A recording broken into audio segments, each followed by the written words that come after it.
Tipis.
What is up, everyone? Welcome to Mechs on Deck.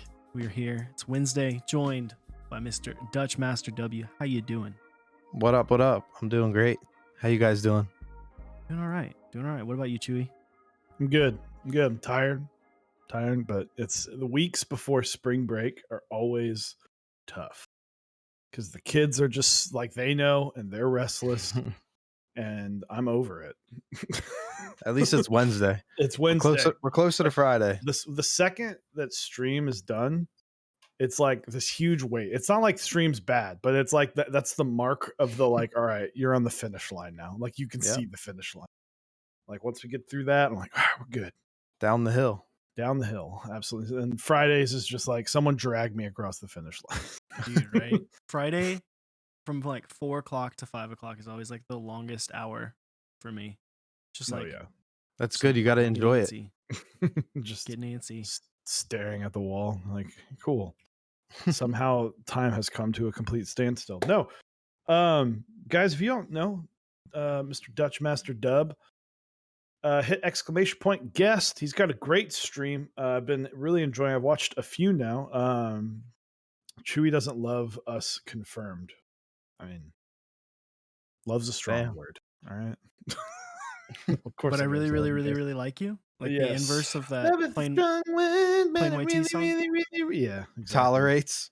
You know, I barely tolerate myself. All right. Ew. But guys, if you haven't checked out Dutchmaster W's stream, I'm just gonna go. It's Dutchmaster, I imagine. Yeah. The W. I couldn't get Dutchmaster, so I just put W in there because I'm just catching wins, I guess. There you go. There it is. Yeah. Caffeinated Rick, thank you for the 1 month sub, as well as Lang, sitting here drinking out of cups, being a bitch. No way. But guys, check out his stream. He's been relatively new in the streaming. He's been going for a couple months now. He's got a great quality stream, good at chatting. Was another reason I was like, anytime, we try our best to, it sounds bad saying we're going to vet the people that we have on, but it's a lot easier to get to guess whether someone's going to be good on stream during like an interview like this or like just a sit down chat. And that's why still to this day, I think Kimchi Jody Boy did such a good job because that guy can do an 8-hour stream by himself. Oh, geez. Dude, without hesitation. I'll just stream for 8 hours today. Fuck it. Like, I get caught on his streams. It'll be like 2 hours later, and I'm like, whoa, where am I? I feel like I'm in like Twilight Zone. I'm just instantly sucked in. And I love it. And he's lubed like 4 switches. Yeah. Isn't that everybody though? That's true. That's It's why hard. Don't do lube streams, because if I look down and it's been 2 hours and I've done 5 switches, I'm like, oh no, shit, I gotta actually like sit here and do this for another like 6 hours. Oh, so you just bang out all your switches all at once, like after stream? Oh, I have to break it up. I like lose my mind. I'll break it up between like a couple days.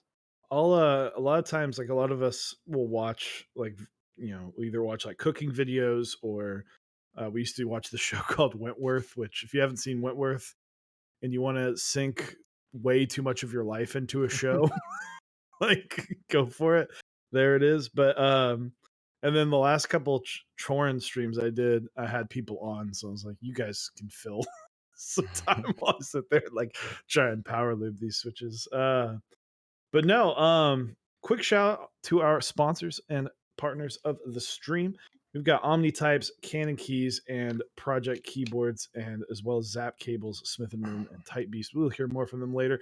And be sure to fill out your brackets for Mech Madness. We'll hit exclamation point MM21, and that will get you guys to the Mech Madness website. I am Dirt. Hello. Nice username. I don't think you are Dirt, but so is MM just the 2-1. Oh, my bad. My B. No, it's all good. We set it up yesterday. I don't expect perfection. I give 48 hours and then the perfection is that's the rule, guys. Dude, yeah. I can't wait for when you're talking about like lubing. switches. I can't wait for the Overwatch League to come back here in like 6 weeks, so that way, because that's my time. I watch esports events while And I lube lube switches. switches Nice. because I don't have to like be. I can I can split my time of like watching some, looking down, lubing a little bit, watching some. It's great. It's good. It's You know, like background noise. it's like when a team gets wiped, you don't need to sit there and watch them run Yeah. back to the point. You just sit there and knock out a couple switches. Yeah, exactly. So, but guys, Dutchmaster, like I say, he's been in the hobby. Well, I actually don't know, so that's why we're here to find out. But he's been streaming for a little bit. He's got a great collection of keyboards. He is the February Keeb Butt winner, I believe. Yeah. Yeah. So, just awesome all around. Welcome to Mechs on Deck. Thank you guys for having me. I appreciate it. This is like crazy because I started watching you guys like when I first started this hobby, like from the Zap Cables video you guys did. Oh man, The glorious Zap Cables video. that was It got me into making cables, and I made I think like 2 or 3 cables, and then I just kind of gave up. I was like, I just much rather pay somebody the premium to just build a cable because it's a struggle. I can make cables, but I use a cable made by Zap. Dude, Yeah. that making that video was a struggle. It was one of those things we went into it. I went over to Chewy's place. We were like, yeah, it'll be a couple hours. We'll knock this out. That was the entire day. That was a long day. Like Really?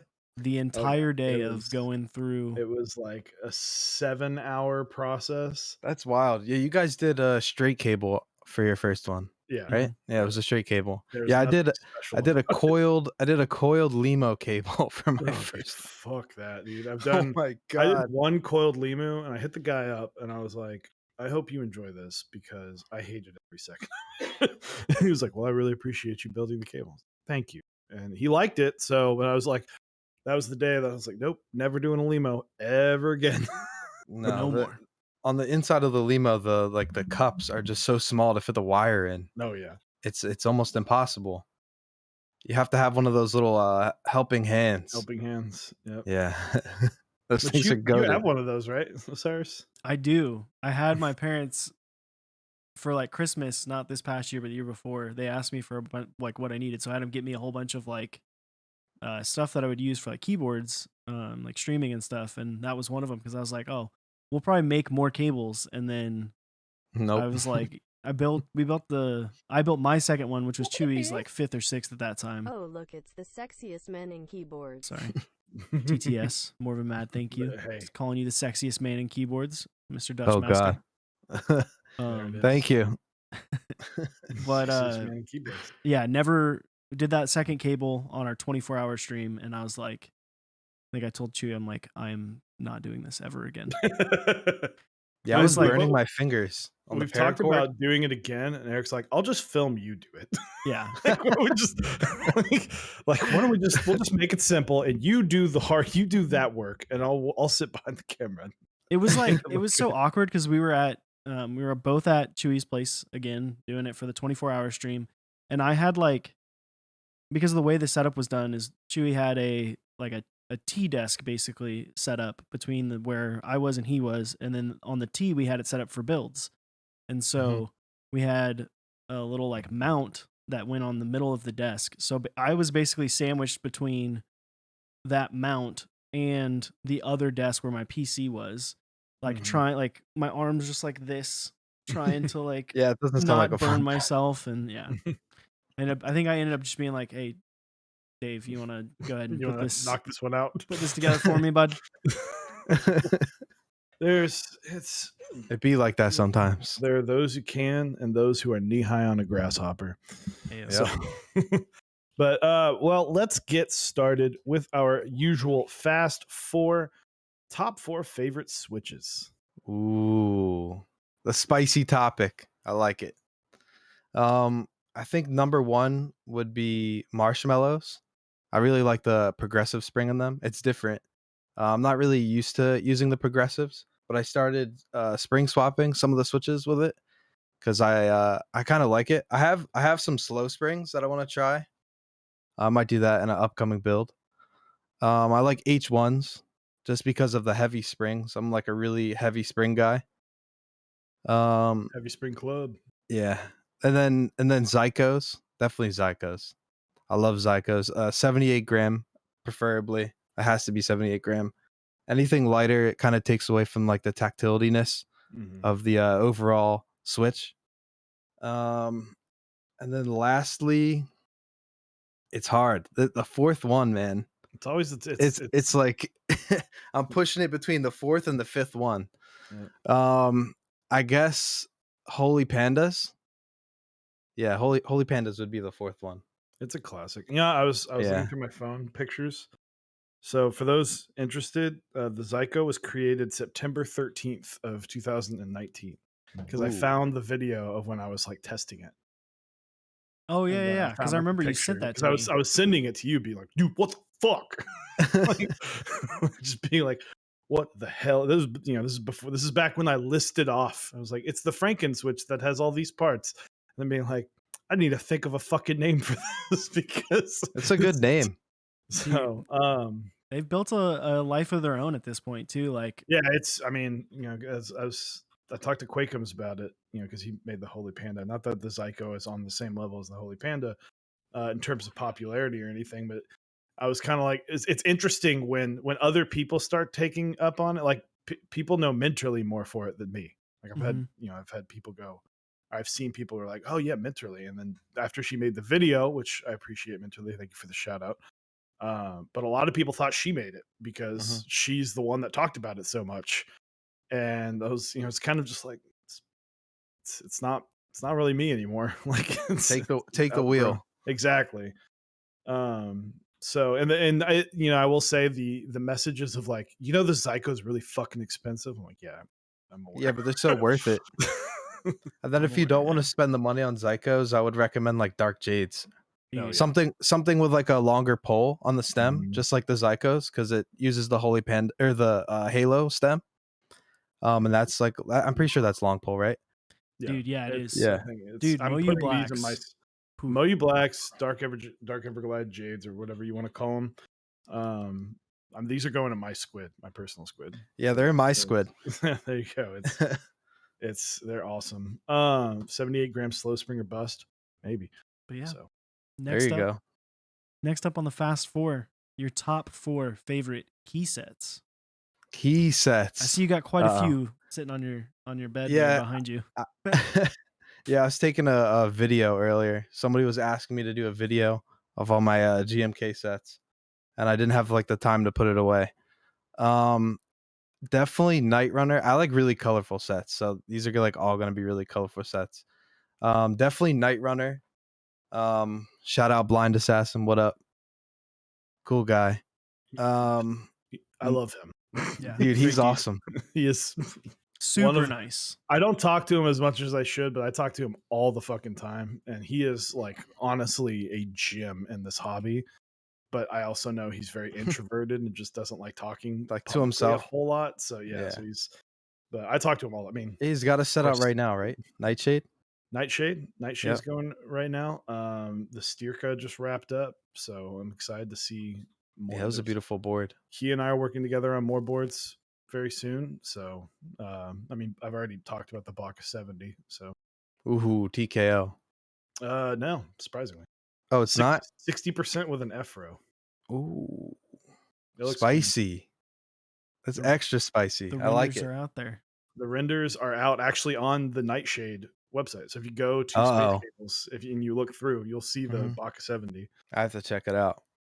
The next key set would definitely be Necro. I love GMK Necro. I love everything about it. I love how the renders are wrong, all the drama behind it. Like it's just like it's so epic. Like it cracks me up. And then, a lot of people like it in person. I love it. It's I crazy. love it in person. It just Yeah. I hate the renders. I'm like, I don't even like that. I don't even know why anybody would buy that. But the in person is like insane. I'm like, what the heck? Like they lucked out with that. And then GMK Taro, definitely Taro. It's a nice. That's probably like a more toned down set for me, even though it's not. It's very saturated, like color and colorful. And then maybe Analog Dreams, another P Wade set. P Wade Shill. P Wade's lit, dude. Yeah. He kills it. He kills it. So yeah, I mean, I almost, it's almost like I would borderline say that Necro is one of the 3 most popular sets because of how infamous it is. Yes. It's spooky. Up there with the other Jessica set of Plum, but Plum. significantly less with Plum. Yeah. That was one of my first key sets I actually got. I think somehow I got it brand new from Originative. Like when I got into the hobby, I guess it was extras or something. I have no idea how I got it. I just saw it was on their website one day and I just bought it. And it somehow it got shipped to me. So that's how I was it like, was what? that's how it was with Hyperfuse. So I was like, oh shit, this is up. What? And then like 3 hours later it was gone.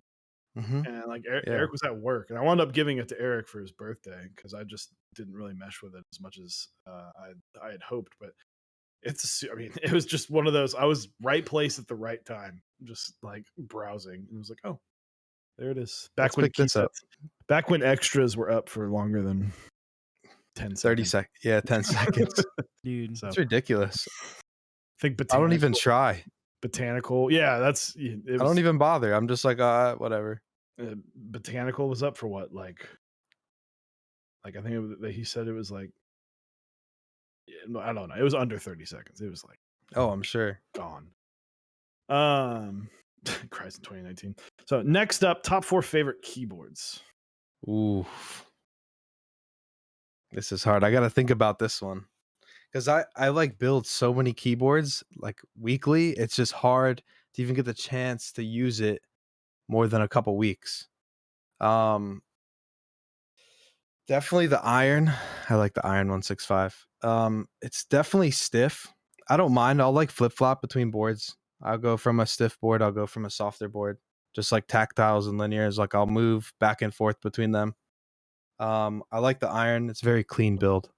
And I'm a sucker for runes. I like anything Viking. So you're getting GMK Norse? Yes. I have to get that. It would look perfect on the iron. Mm. It would match it pretty good. Another Cannon Keys board, the Chimera 65. I know a lot of people don't like that board for some reason. I don't know if it's the top right blocker or the shield on the bottom. But it's an overall good sounding board. The next board, maybe the Veal R5. I have it in Aquamarine. It's definitely like an underrated tray mount board. I think so. Oh, the Fiel's. It's nasty. To me, it's the best tray mount board. Yeah, it doesn't make any sense. It wipes away most 60% boards in general. Yeah, it makes you believe in the tray mount. Yeah, it's like the tofu, the acrylic tofu. Mm-hmm. That one I can always get that board to sound good, no matter what. Even without like case foam, if you just put some like modular KBD fans foam in it, you can get it to sound pretty good, especially with like tactiles. So I know that's usually like louder. The fourth board, probably my squid. Not just because I'm on Mechs on deck, but like seriously, for a sandwich mount board, it's a very good board. I like the whole story behind it. There's meaning to it. There's depth to it, and I appreciate that because I've always liked artwork and I like things that have meaning to it. So it's definitely a statement piece on my desk, and it sounds great. I know Cyrus was talking about rebuilding his Baka recently with maybe changing it up. Yeah, it's I don't know how many people know this, but Zap actually did the artwork for the squid face. Really? Yep. That was just something I knew he was a graphic designer. He's done some awesome stuff before that I've seen. He does a lot of the stuff for his site, and I was like, hey, like, can you do this? And he did it perfectly. It was like first try. He was just like, here it is. I was like, oh my God. Amazing. But Yeah, those are some solid picks. Some 60%, some 65%. There you go. Mm-hmm. Not any not anything TKO. crazy in there. No TKLs. No SAT 75. Man, There's that fifth dimension, man. It's hard. dude. It's I hard know. picking it. Yeah. I have a SAT 75 coming in from the R2 Mhm. that they did. So maybe that'll be in there. We'll see. Yeah. I do like TKLs though, That's, I mean, but nothing on the radar so far. I love me a good TKL. Oh yeah, there you go. Clean. Absolutely. Well, the last of the fast four will be your top 4 favorite foods. Ooh, I'm such a foodie person. This is you're like tearing me apart. This is like the worst thing ever. Well, I had tacos tonight, so there you go. We'll do tacos. I fucking Can't go love wrong with tacos. tacos. Anything I burritos, hear it's any raining of that. tacos. Yes, rain tacos. I wish it was raining tacos. Tacos and margaritas, probably the best combo. Second, I'd say sushi. I love sushi. I'm sad that I can't, with the lockdown, we can't do the all you can eat sushi. I used to go like probably every other weekend with my friends. And when I was working out and I was like on a strict diet, that was usually my cheat meal at the end of the week. Third, maybe like a good pasta, like Alfredo or like a seafood pasta. Ooh, I haven't had a seafood pasta in a long time. Like a fried Diablo or something, like a mixture of seafood and like spicy. Oof. You're like sitting there and you're like sweating eating it because it's so goddamn hot.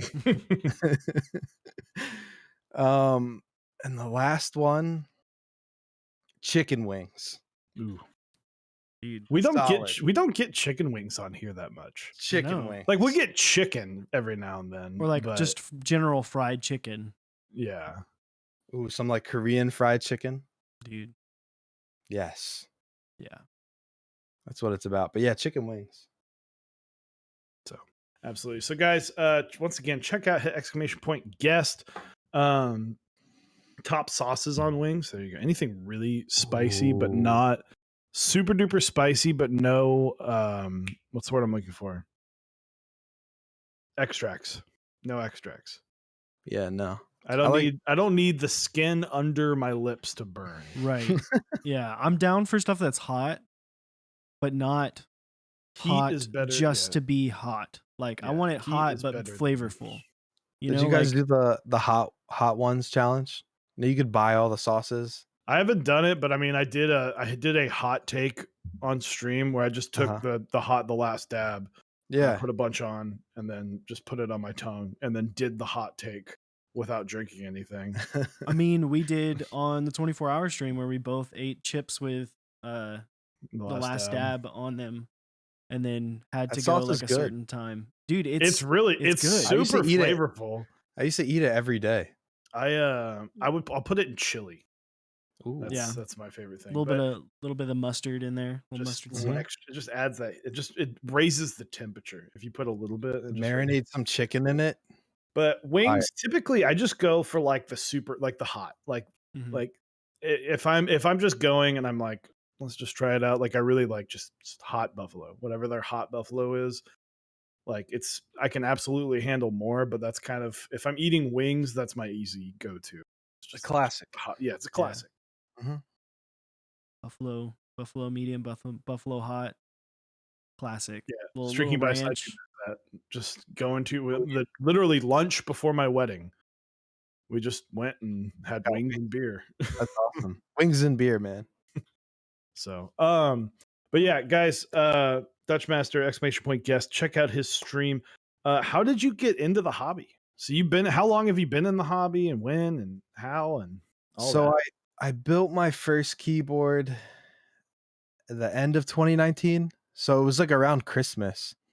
I started seeing like random Frank P videos. I think he built his like Grid 600 or something before that. He was like testing different switches out. And for like years, I used like a Corsair keyboard. Like that was it. That was the go-to. Nothing else was better. Red switches. That's it. Like A like the classic. classic, exactly classic. And then I got like the speed silvers that like blew my mind. I was like, oh wow, there's something different than reds. Um, then I got the ducky, of course. Like everybody gets a ducky or like a poker. Mhm. That had browns in it. So I started exploring like tactiles. Um, and then I saw his videos, and then I saw Alex Odos. I saw like right when he first started building his first tofu. It was like the one I think it had SA Bliss on it. That's the Mhm. gradient set, right? Yeah. No, because What's SA that? Bliss is just Are you wait, talking what about was the Pokemon one? Not the new one, but the old Yeah, one. all like Bloom. Vile Bloom, yeah. Vileplume. Okay, it had Vileplume on it and had all the Pokemon artisans. And I was like, I want that shit. That looks insane. The RGB looks epic. I gotta get that because I'm like a huge RGB fan. It's kind of dwindling now. Um, so yeah, I built my first tofu 60% with with box jades for some reason because I saw random Frank P had the box jades. So we went straight to like crazy clickies. We all go through our clicky phase. Yeah, and I haven't touched a clicky since then. So I've been in the hobby like a little over a year and some change. There you Damn, go. I was looking to see if I had a clicky switch nearby. dude. I still have I desoldered that board. I still have There we all go. my box jades from my first board. There you go. Little There box you wide go. action. Well, yeah, I mean that's and you were in like during the first boom. Yeah. We've had two significant Yeah. The booms, first one that felt like it would be the biggest boom and that it was just kind of and then like it steady got and Yeah, it was then like happened again. mhm, because yeah, it was like late 2019 was that big first boom, and then quarantine hit, and we again we were like maybe this with people potentially losing jobs and the economy and all that, and the hobby just took off even more. I'm like, yeah. Jesus. And then I saw your guys' the Zap Cables video. I think like a month later or like a couple weeks later, and then just started building cables. So like I really just kind of went all downhill, like full speed. Started buying keyboards. I bought like the Gray Studio boards, the Space 65, the Think. I had like 3 Think 6.5s for some reason. I don't know why. Um, but yeah, that's kind of like really how it took off. Then I just started buying boards and then I got into photography. That's been a lot of fun. I started with a Rebel T5. I just started messing around with it. My parents had one. So I started borrowing it for them, and I just started to learn photography, and that's kinda really been it. Yeah, it's interesting that Cyrus and I have we've talked about this before, but like it's gotten us into other hobbies, like it's really gotten us into photography and filmography Mhm, or videography, because you need cameras to do things, and then you kind of it's like when I got mine, like my 6,000, I was like, okay, fine, put it up, and then it was started taking pictures. Then I got the 6400, and I was like, mhm, okay, now I can like really start messing with better lenses and all that. I was like, it quickly became a much bigger part of my life than I ever intended it to be. Where you're just like, oh, I like taking pictures. Like I like looking up at other things that are not keyboards and taking pictures, and I love taking food photography. It's like a mhm. huge thing. Yeah, product photography is, like, really hard. I could do landscape photography, it's very easy. I don't know, just because of the natural lighting, and I could always shoot on a low ISO, but, like, creating your own light and, like, really getting creative, it's, like it can get pretty daunting and pretty hard.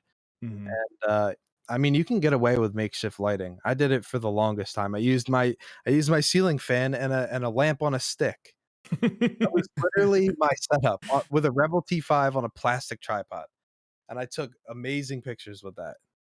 Dude, that's how we first came to know you was your continual like amazing pictures that you would Mhm. post for keyboard of the week. You know, when we first started that, you would Oh, come yeah. in hot every week. Yeah. So, the yeah, it's funny how the multiple hobbies start because and I think Eric, you've probably you dipped your toe in and then got out quickly on the audio file. I mean, you've always been into audio, but It's the kind of like high end headphone thing where you're like, and I'm out. I was like, what is the best I can get for this amount of money? This? Okay, I'm done. I'm yeah. out. Call it a What's day. what's end game like? Planars or something, right? Yeah. Yeah. Well, Like, that's what these are, but they're like, they're not anything crazy. I mean, they're the Hyphaman Sundaras, mhm. they're like $350, right? Like a lot of money to spend on a set of headphones, but not really when you consider that you could spend, thousands. Yeah, You it's look at Alex, right? His pair of headphones that he uses are Rat's. insane. Yeah. Mhm. So, But I mean, and it's all what you want to spend your money on. Oh, preference. I've been if you use something all the time, then be okay spending more money on it. Like Oh yeah. I use my computer setup all the fucking time. It's fucking that's what keyboards are. Right? yeah. You can go buy if you use a keyboard 20 minutes a day, then yeah, you probably can get away with it. But if you're using a keyboard all day, maybe spend some money on it. I mean, Mhm. both you and I, Chewy, got into keyboards really in a sense because of playing PC games. Few games. It was like, oh, you need a mechanical keyboard, and then it was like, Yep. okay, well, what's the best mechanical keyboard we can get after we had, something that was kind of, you know, decent, and then we started building our own. Mhm. It's So it's a fun little hobby. It's definitely its own art form, I would say. Because I mhm. used to be really big into art. Like I would draw, I would paint, and then I kind of stopped for a while. And I guess this kind of helped me bring that back, bring back that creativity side in me, bring back that like art side. It's kind of relieving. Yeah, for sure. I mean, that's what this, I've said it before of like this stream, and doing Max on Deck in general has been a great substitute as a creative outlet for both Chewy and myself because, being musicians, we always had like that, like, want to always be creating something, always be, doing something fun and um, doing something live, getting in front of people, just being idiots. But yeah, this has been good to fulfill that void. Definitely scary streaming sometimes. Like the first 5 minutes, like you wanna Mhm. press that button to switch the scene, and you're like, do I press it?" I mean, it's weird, but the first step is just hitting start. Well, Yep, okay. First step is getting an OBS and and getting boot all it the up. Figuring shit it Yeah. out, set yeah. up. But it's daunting. But I didn't want to stream. I've talked about this all the time. I was very against streaming when Yeah. we first started out. I didn't like the idea of a schedule like doing it. And here we are. Yeah, So you have to be consistent. um so we had a question earlier. This is can Uh, you let's see, where was it? Newer keyboards, if you have time, can you break down plate material? Ooh. Um, Pretty simple. Brass is going to be a pretty standard across the board. Brass is very firm, so it's not going to give. It's going to send the switch back at you. So it's gonna. It's if you're a softer typer and you like lighter springs, it's probably not the best for you. mhm. But it's all preference. So I would try. I mean, if you're brand new and you have the chance to buy a bunch of uh, different materials of plates, honestly, I would just get them all. Just pick Yeah. out, or at least get alu, brass, and polycarb. I feel like it's almost kinda standard eventually, Mhm. like the Yeah. plate material. Like, you kinda just figure it out, and I think a lot of people agree, like, with brass being stiffer, it's gonna be louder, poly's gonna be a lot softer, depending what mount it is, obviously. Yeah, I think mount does have a huge part to play in how it feels and sounds. But carbon fiber it's very dark sounding, but it's not going to be. It kind of sits in that aluminum spot as opposed to Yeah. Yeah, like the stiffness, but it's going to sound better. Than aluminum. yeah. It's not Yeah, gonna for sound sure. like metally. If you do stainless steel, that's all stiff but very loud, very Yeah, high pitch loud. for sure. Yeah, anytime you switch from a metal to like a plastic or a carbon fiber, you're gonna lose a lot of that ping. It's not gonna be quite as bright sounding. It's gonna be Hmm. deeper. So if you want a deeper sound, but you still want some sort of stiffness, look into getting a carbon fiber. If you want some flex, get palm or polycarb. So Yeah. Other than that, I mean, that's hopefully I am dirt, hopefully, or dirt, however Dude. you say it. Okay, yeah, I have an N65 ordering the Fuji. Yeah, I Ooh, mean, Fuji's nice. those are some good starting boards. Better, better than what we started on. dude, it 5 degrees and tadas and it blows my mind where this community is in terms of like what people can start on and like what is accessible. Like the thought that when we got into the hobby in like 2017, 2018, to think that a board that was like a mid price, or high end board of $430 would offer like a somewhat starter option by having a hot swap board blows my mind. It's like for the longest time, no one wanted anything that was like above what would be deemed like a starter, didn't really come with a hot swap. And then Rama came out with M60, it was like only hot swap. People were like, wait, what the hell? Kind of broke the mold. yeah. Seeing people start on a mode 80 when my last TKO. Yeah, I mean, that's if you want to go balls out. I feel like because I know Eric, and Eric doesn't like Eric likes skipping a lot of the bullshit. Yeah, that's how I am. It's one of the few hobbies I think where Eric's really gone through the grind of going, but it's really nice, right? Right. It's very rewarding when you finally get those nicer and nicer builds. So, but with this, it's different because you're experiencing, you're building it. It's not like a product you just go buy, right? Mhm. It's not like a computer, right? Where when you get a computer, you want to start with just something very, very nice, so you don't have to continually upgrade later. Upgrading, yeah. This, it's like you don't know. You have to experience it. You have to look. Yeah. You have to feel it. I And, still don't know. After building so many boards, like 20 or 30 builds, like I still don't know. I bounce back and forth so much that I still don't even know really what I like. Yeah. It's really weird.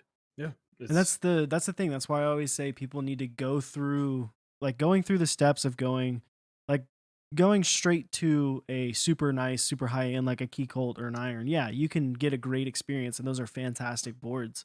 But Mhm. you may realize in 6 months that you didn't really like that. That didn't vibe, that style of mounting or plate or the switch you put in there isn't really what you enjoy.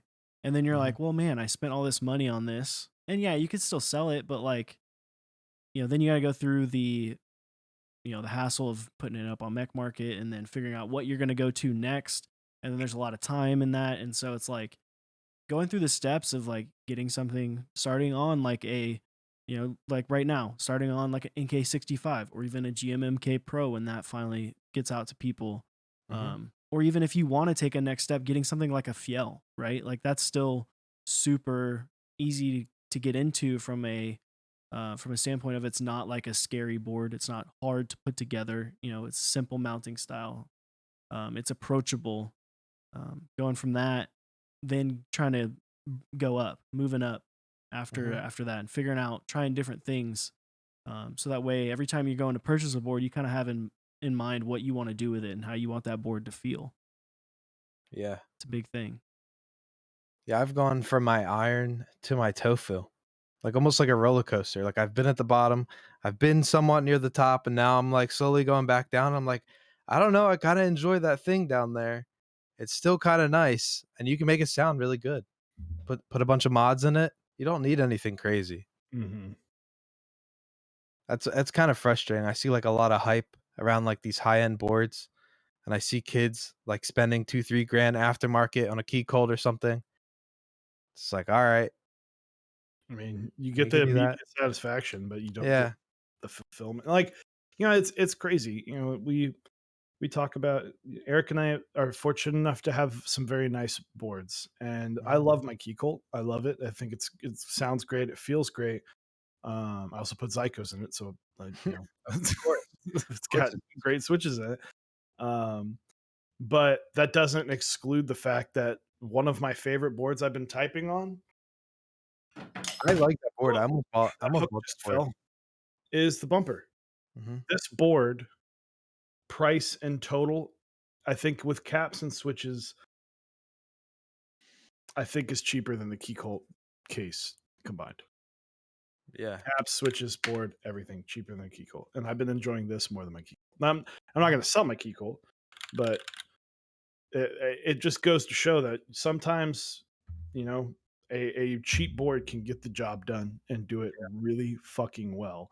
Mhm. And you know, the boards that I still think to this day the best board I've ever typed on is a Bauer. I think the Bauer just is magical. But I think that there are plenty of other boards that are just really, really fucking good that just because it doesn't have a name on the back or a logo on the back, it doesn't, people overlook them. Top right blocker. Yeah, or top right blocker. Dude. Oh, geez. You gotta love it. That's the style, man. Yeah. No, for sure. It is interesting to Top see. right blocker. Yeah. Yeah, I agree. Bauer is one of those ones I always come back to it. I always come back to my Bauer. I'm currently in a love-hate relationship with my iron, but it has nothing to do with the board itself. It's more because of the stabs. Stabs. Um, but You got yeah, bad stabs in it. it's funny. So, Static Age says this hobby has a skewed definition of affordable. One of the guys that I work with, he sits like just across from me. He was getting a new keyboard for work, right? He asked our boss, and boss like, yeah, just go get whatever you want, just find something and order it. And he like sent me some like $30 board, and he's like, yeah, is this good? I was like, listen, man. Preference. I was like, listen, man. I was like, the switches in this board are more expensive. Like it's not a I'm not a good person to ask because my definition of good is way different than your definition of what is going to be good. I was like, think It's about like, it this way. no. You spend your entire job is typing on that keyboard and clicking on that mouse, Mhm. right? Like get something that you're going to enjoy. Get something that makes it easier for you to do your job, that makes you enjoy it. Mhm. He ended up getting the like $30 board, but I get it. I'm like, dude, Some you're not people- even paying for it. Like, You should let him type on one of your boards. dude. Get whatever you want. Gets a Like, Keycolt. this is what you could have had, and this is what you have. Even at $100, you can still find some pretty decent options. I had the TX E087. Mhm. Mhm. That was cheap. That was, I mean, for that board and what it offered, that was a crazy price. Mhm. And that was an amazing sounded board. I didn't need foam. I didn't need plate foam. Didn't need a mod it. It had a massive brass weight on it. I mean, like RGB. What could you ask? Yeah. Static does bring up a funny point that it's like we're talking about the bumper being cheap. The bumper is a $300 case, and you don't get a PCB or plate with it. Not wrong. But I mean, But I mean, it in is. this hobby, it's very different. It's like you don't You can charge whatever you want. the number is skewed because everything we deal in this hobby is expensive. Yeah. And when the difference between I remember when Eric sent me the M60. It was in purple. He sent me and he was like, "I really want this board," which is funny because I feel like you wouldn't want it now, like even at all. No. Purple. Yeah, it was this. Was it the purple? I think it was like the pinkish one, the like I thought it was mauve colored pink. one. Maybe it was the pink one. But and I was like, $400 for a keyboard? That's insane. I will never pay that. Mhm. Here I am. And look Multiple we're here. times over, you've paid for it. It's crazy. I feel like a lot of the boards are getting more expensive. I don't know if it's the different manufacturing or process that they're going through, or maybe just because of COVID. But I've definitely noticed like a price increase for what they're offering. A lot of that's aluminum prices skyrocket. Okay. Like, it's harder to get aluminum. Like Yeah. for those wondering, I charged at group buy cost. The group buy price was $360 for the Squid 60 originally. If I were to run that right now, I would probably have to run it at like 450 to 460, Wow. just because the price of aluminum Sure. skyrocketed. So it's not a great time to be making boards. So things are just it's crazy. Full brass is where we're Sure. going. I mean, Oh it's been god, done before. that'll be epic. I want a full brass board, I do not want a full brass board, It's too much not weight. coated. dude. Non-coated would be sick though. Okay, you say that, but then like after using it for like 2 weeks, and every time you like leave your desk, your just Mhm. hands just reek of that like metallic brass Metal. smell. Yeah, no, I'm good. Maybe you'll like it. It's like gasoline or oil. I was Yeah. tempted to get a full brass Baka done. No, like there was a couple different things I wanted to do during the squid buy, and I wound up going with that, which I'm very happy that I did this. I think this is the It best looks good. option. Yeah. Custom weight and a Cerakote. Walking around smelling like a penny. What would a full brass Baka weigh? I think it was like 13 pounds estimate. Jeez. So if you dropped it from like a foot, it would probably break your desk. Yeah. Like, It'll go through your desk into your floor. We could do full brass if you could figure out a better way to coat it. That would be cool. I think you just get it Cerakoted. I think Yeah. you get it raw and then, or just sandblasted raw, and then you just take it to go get Cerakoted immediately, and then it gets sealed. It'd be fun, or you could get it Cerakoted in chrome. It would oxidize, right? Yeah. Yeah, you'd still have it, but Clear yeah, anodize it. You anodize could do that would be too. fun. Because I've seen like there's like the Huey had, I don't know if he still has it. I'm sure he does. The E6, the E6 2.2 or whatever. I can't remember. Why can't I remember the name of that board? E6.5. E6, no, not E6.5. The E6V2. E6V2. I think that's it. Yeah. And it's like all brass. And it's PVD. Yeah, it's Yeah. black people, right? It's like ridiculous. Yeah. So, but what's interesting, we've brought up some older boards. Someone was mentioning the Singa V3. So for Ooh. those wondering, I sold my Singa. That's why it's not in its usual spot. And I was kind of interested in the fact, and I wanted to bring this up. So we'll go through. So Eric, what I'll ask both of you this question, but you'll obviously be answering kind of for both of us. What were the height boards when we started? And then I'll ask you the same whenever you started. Okay, so for me, well, I guess for us, I feel like it's different. Maybe The hobby, the hobby was moving at a snail's pace when you started versus I started. The It was like 3 yeah. boards came out between you and me. So funny enough, it was still like somewhat 65%, right? M65A, the OG run, the key clack run. That one was big. And then the Zephyr, people were stoked about the Zephyr. People were hyped on but Yeah. basically all of the TX boards people were pretty Mhm. stoked on. And that, I feel like that was when Norbauer really kind of hit his stride. I feel like those 4 were kind of the big ones you would see. Another ones, things like Canoe were big at the time. I remember The LZ boards. and the LZ boards, like those were huge in the community. Like those were ones who if you went to a meetup, which a meetups at that point, our first meetup seems so tiny because it was like 40 people max. And you saw those boards, it was like, I mean, the nicest board at that meetup was a Singa with Holy Pandas. yeah, and even the Singa, yeah, and Singa and Holy Pandas. When the first meetup we went to, they were selling for like $7 to $8 per Switch at that time. I'm glad I wasn't in that era. Yeah, fucking same. What about you, What were Dutch? like what were the 4 hype boards when you joined? I know of like 2. It's like hard to think back. I mean, it's only been a year, but it's still. I know like the Think 6.5 and then the iPhone board, the Space Yeah, 65. I call it the iPhone board. I mean, Right. yeah. I don't know. I don't know if I'm wrong, but No, you are. It looks like a freaking iPhone. You're phone, right? 100% right. Yeah. Yeah, because there's someone who took the selfie, or it looked like a selfie with their keyboard. Yeah, it was like those 2 boards. Like everybody wanted those 2 boards.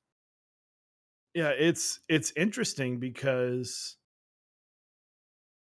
like now, like so I tried to sell this Singa and I was like, this will sell pretty quick. This is a solid board. Like, no, No, it took like 5 days. you had the V2, right? I had the V, I think it was a V1. Yeah, I had the Singa V2, and I And sold mine last year. and I feel like even last year, but with who doesn't want to sing? A lot of people apparently, a lot of people passed. The Singa Um, cheat code. well, but when I was thinking about it for a while, so I was telling my wife because I was getting frustrated. I was like, it's been like 3-4 days, and I've only gotten one person interested, and they were like, "Hey, I'm interested," and I was like, "Cool, like you want pictures, whatever," and he's like, "I'll think about it," and that was the last I heard from him. Thanks, man. Thanks, dude. Um, and so seeing the thing, I was like, I think it's probably harder because we've had 2 generations of hobbyists come through, Mhm. and I think the Singa still carried some weight, but when people say Singa now, it's unicorn. It's the TGR Singa unicorn. Yeah, So yep. when they click Singa and they're like, oh, it's not fucking unicorn, just Nope. click away. And so, and like TX boards have lost a lot of Dude, their it took like, me so long to sell my copper yeah, uh which that was a Like sweet a ass 5, board, and then it just 60? copper 60, which was Okay. like the 2 that we had were the lowest run. I think at one point there was like 7 brass and like 5 copper that existed Oh, in the wow. world. And like it took forever for it to sell. yeah, because I people would've just just kept it. It would've been a shelf piece yeah. in a glass Yeah. case. My TX60 went to upgrading my entire computer, so Oh, there you go, yeah. some That helps. you try and make for those interested in why I sold my Singa. I'm getting a new lens because I like camera gear. Mhm. And it's one of those like I don't want to spend money. Like if I've got money sitting on a shelf that I'm not using. So but yeah, it shows you the market is hype, and when it's not, when it's not fresh, I'm just stealing. Gnarly Charlie, thank you for just like taking the words out of my mouth. But these boards that are older but still like to a Pack a small group punch. of people, you're like, oh fuck, Singa. Like when I see a Singa, I'm like, shit, fuck yeah. A lot of Yeah, people don't fucking know what it is. yeah. Dude, I can't even imagine how hard it would be to sell. I mean, I know I could sell my Orange 75 to like specific people that I could hit Yeah. up that would be very wanting to buy it, but like if I hit it on the general market, like would anyone buy that? Like that board, no one cares about it anymore. Like no one cares. When you show it and people are like, oh, what the fuck is this? Broke my heart selling mine, but it just kinda wasn't cutting it anymore. I couldn't for some reason, the programming was, like, really sketchy to change the RGB, and it was, like, mini B, right? It was mini B, my PCB that I had, and, everything's Type C Worst now. PCB ever. Yes. I don't even know what program it was. I honestly forget because I deleted it, but it was, like, pretty sketchy. It was kind of like the I had a duck unicorn, and I had to translate some Asian site in order to download a software, and then, like, Google search what the software was telling me. It's, like, crazy. I was like, it was, like, some snow PCB, I think it was, for the duck.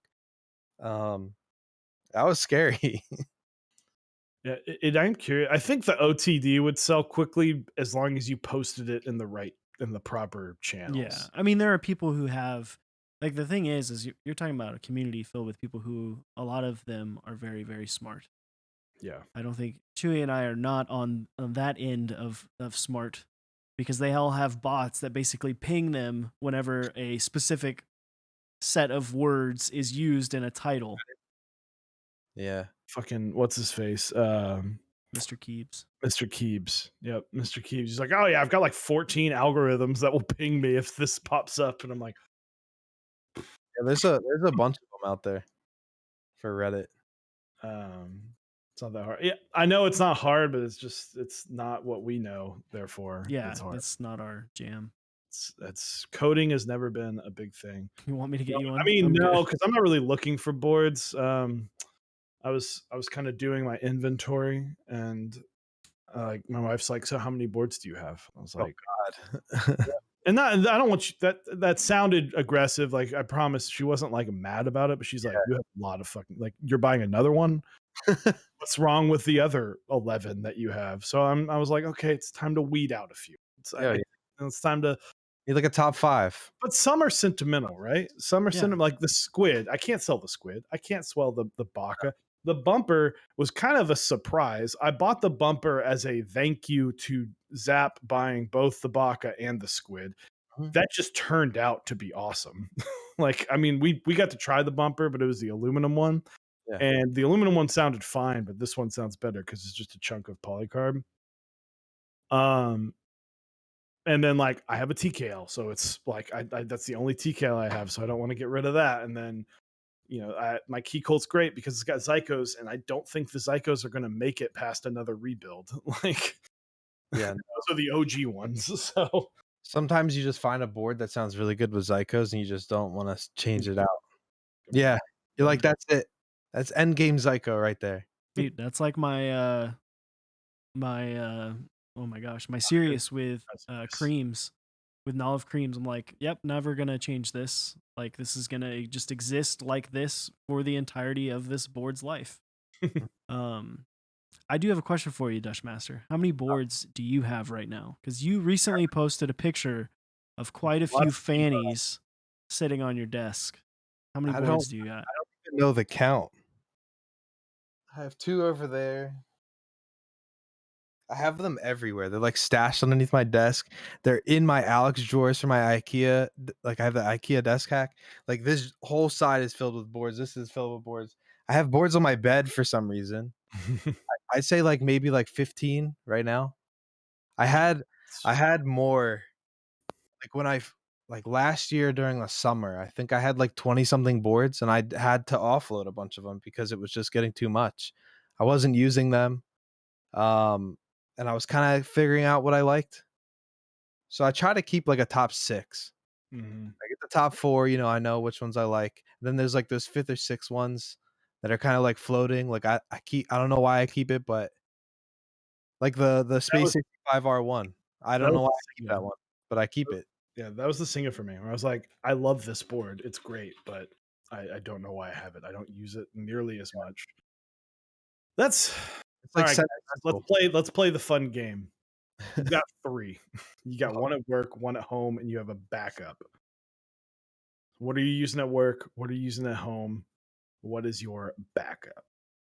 Feel free to join in on this game, chat. Yeah, chat. It doesn't necessarily have to be a board that you own. It can be a board that you want. Mystery board. I'll go first. It's easy. I'll do boards that I own, right? I am going to personally do ones that I own. I'm gonna do ones that I own that I have right now, not ones that like I'm bought and I bought and I'm waiting on.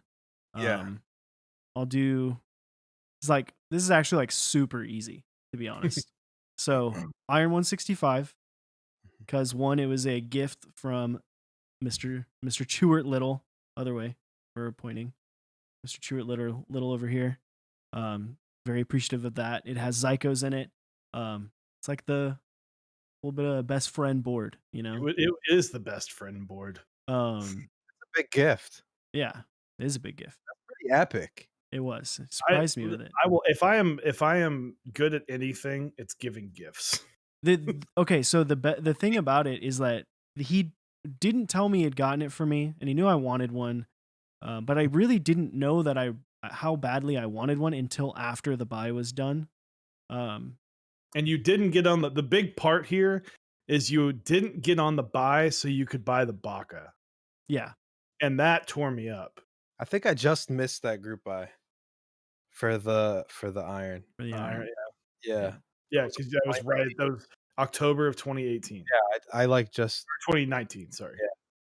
Yeah. So he got that for me. He didn't tell me, but then he like right when COVID happened, when it first started.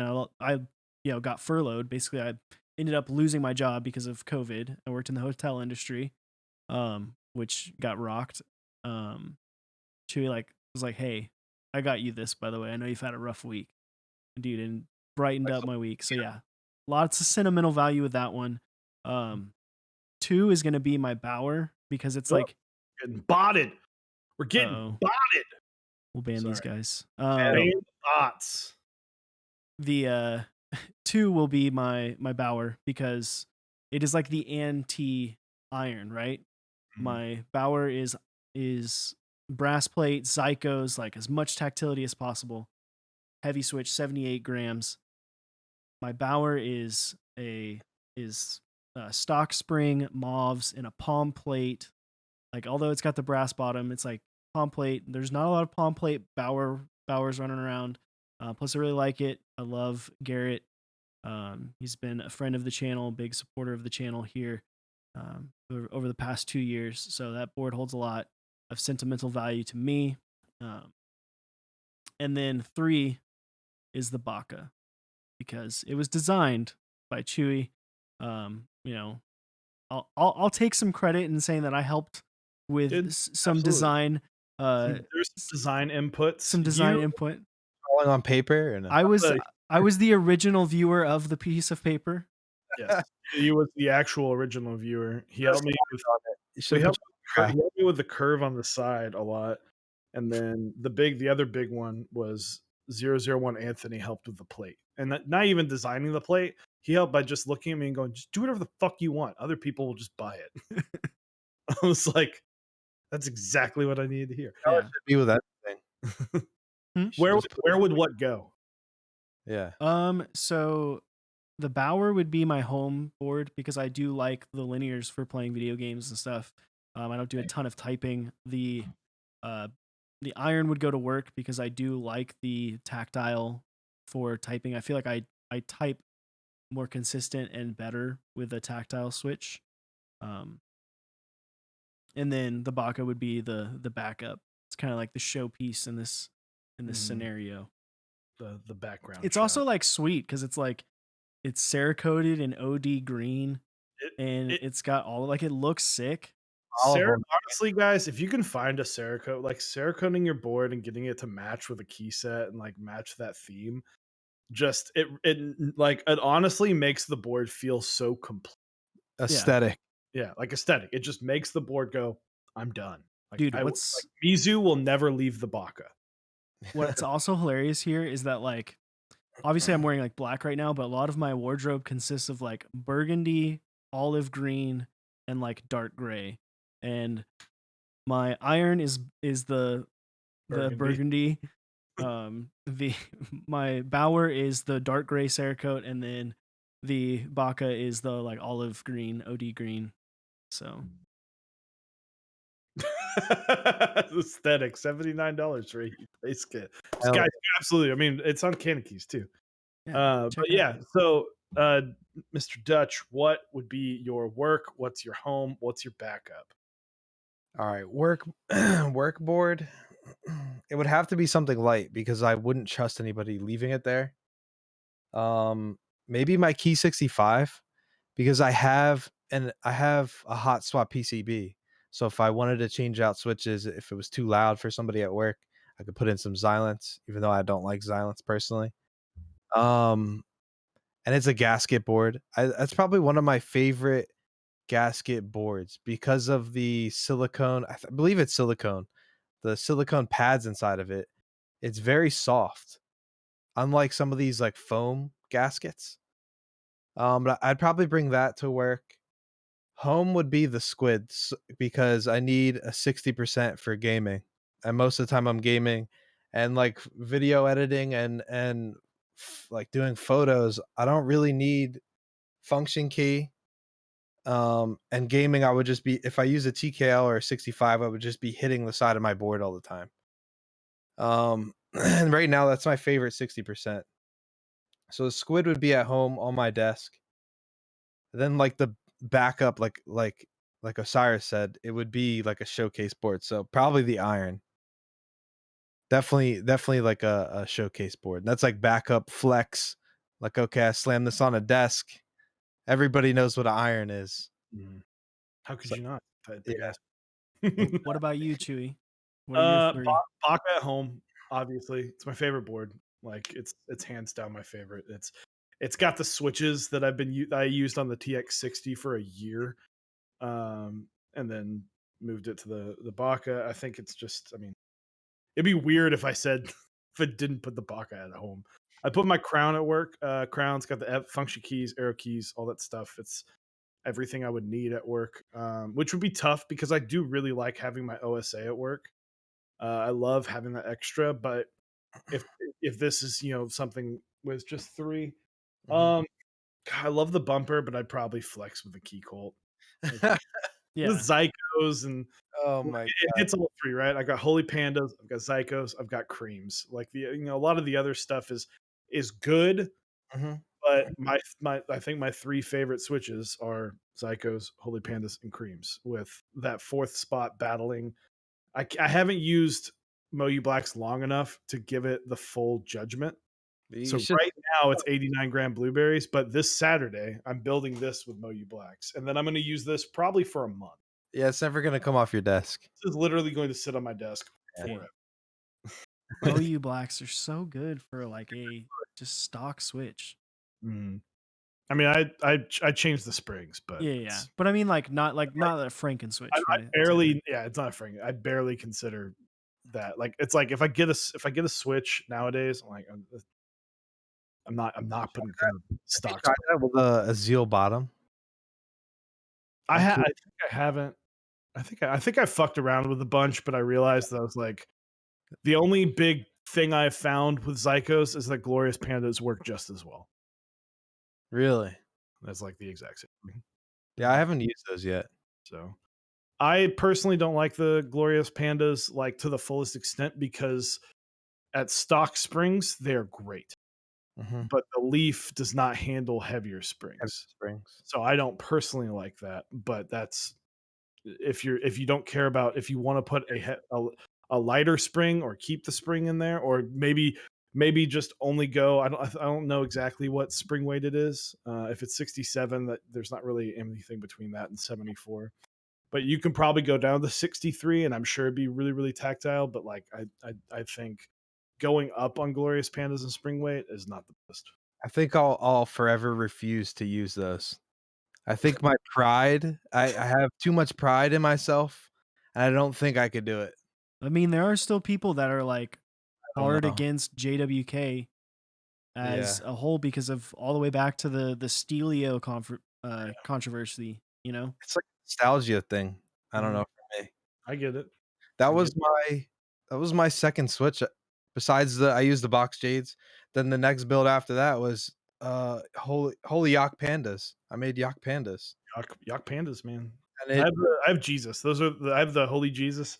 So that because that blew the whole fucking. I really wish we were in Mechs on deck when that exploded. Yeah.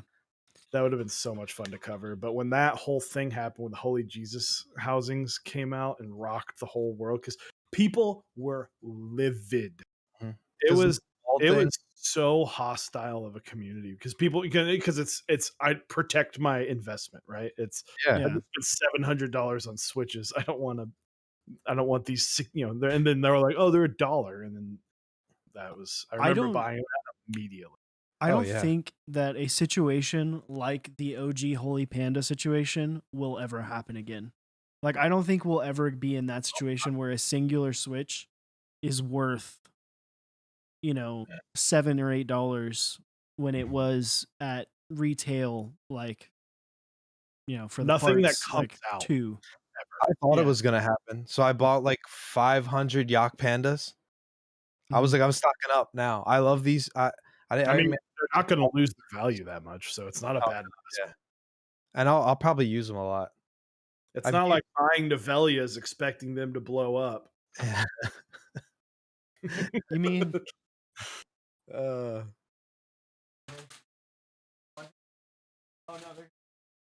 you mean these? The ones that you don't even have anymore that are in my desk? Yeah. Absolutely. Mm. I still have some. They're hanging out in there. Broke down. I enjoy them. I'm going to be giving my glorious pandas away. In the because building. We gave away via a like sign up raffle. We gave away a Squid 60. And I'm actually going to put the glorious pandas in there. So I'm excited to build both of those. And I'll probably use both for like a couple days before I send it off. I'll use them just so I can kind of get that feel. But they're fine, but now that there are 5-pin yocks, I'm like, Yeah, it's a no-brainer. I'm just gonna go buy those. Like, I know it's more expensive, but like yeah. I'm already gonna be buying 74-gram springs from Novelties, so it's like, yeah. just That's another. funny that you bring that up because I have the 3-pin, and I ordered. I forget what website it was, but I ordered like polar pandas, and I got them in, and I was like looking at the bottom, and I was like, "Oh, these are 5-pin. When did I do that?" I like just always thought they were going to be 3-pin. It was pretty recent. Yeah, it was like last couple months of last year they did it, and then because they went away for a while on novel keys, and then they came back with That caused 5-pin. yocks to go up in price Mhm. for a good Yeah, Yeah, and I yeah. even end up using the bottoms because I made psychos with them. bit. There you go. No, it's very funny because I made that's the squid plate or the baka plate originally was I'll show it off. So I have the squid plate here. This was not open. It was just two spots, and then this was not open. This was something that I typically I didn't honestly I didn't care for this at all, but Blind was dead set on putting on it there, and I was like, whatever. I've already got my baka, so this is not for me. Um, Give somebody an option. yeah, exactly. I mean, because literally the only option on the first one was the caps lock because I wanted people to be able to use the instant 60 PCB. I wanted Yeah, people to be able to use hot swap, and it the biggest reason for that is so that I wouldn't have to worry about mainly the split backspace, but switch alignment with Holy Pandas because switch alignment on like the Fiel was annoying with some Holy Pandas, but I put 5-pin Zycos in there and it was suddenly a lot better. So yeah, that's what I did with mine. The psychos and the Fio. That's Nasty the combo. It's that's a the nasty. OG build, the OG Zyko board. Well, That's not what. really OG, but the first like actual build. the first planned build, I Yeah. threw together a tofu 60 win keyless and ruined so many Zelio bottoms and a hot swap. Mhm. What's That the crazy orange thing? Again, this is the bumper. You can go to our partner website. Cyrus, if you want to pull it up. I This got it. case is the bumper by Zap Cables. Come on, focus. The keycaps, we'll talk about we can talk about that for a second. Beach. This keycap set is back on the table. Yeah, Now so you- I will say this looks more orange on my camera. My camera, I've adjusted the colors because this is not supposed to be color accurate. It's supposed to complement my face, not keycaps. Yeah. So it's more orange in here than it is in person. Dude, people when they Yeah. meet you are gonna be like, "Man, your beard's a lot less orange than it is in It's in not the video." bright ass fucking orange. It's definitely a lot more dull. But sick bumper board. Oh yeah, bro. What's up, Keener? So new run is more subtle. So I think it's trying to go for what the original renders were. Um, I am. I looked at Peaches and Cream probably once a week until I got it because I was so excited for it. Now, maybe this is a fault to me or whatever. I love this set. I fucking love this set. It's a fantastic set and it looks so good on the bumper. But the I mean the looking at multiple computer screens, yeah, it's a little bit more orange than it was supposed to be, and people got really, really upset about it. But but yeah, PNC Lite is now going. I imagine that they're probably going to get this like full on color measured to get it lighter. I'm curious to know how it's going to look. I might pick one. I kind of want to pick one up. I might just hit up Rensuya and let him just see if I can borrow one. borrow a set because honestly, I kind of like it a little bit more brighter. I honestly don't like it. Saturated. I like it a little more saturated. I think desaturated, I'm like, it kind of loses some of its touch because honestly, and Eric can fucking now it's in my shots more, but Eric can fucking attest to this. I've had more people talk to me about this board than any other board I've ever owned, except maybe the Baka. It pops. I think, we talked a lot about Necro earlier in the stream. Mhm. Necro is a set that for the people who joined it and the people who were expecting one thing, they got mad. They were pissed because they were expecting what they saw. It's come out. Rin himself has said that it's more saturated than what was in the renders. But I think the community, and I think there will be a shift, and it may not be right now. It may be in a year, 2 years. People will come back, look at Peaches and Cream and be like, the OG Peaches and Cream and be like, dude, that looks good. I like that. I like the saturation level. Mhm. I bet there are going to be people who like Peaches and Cream more after Peaches and Cream light switches or ships.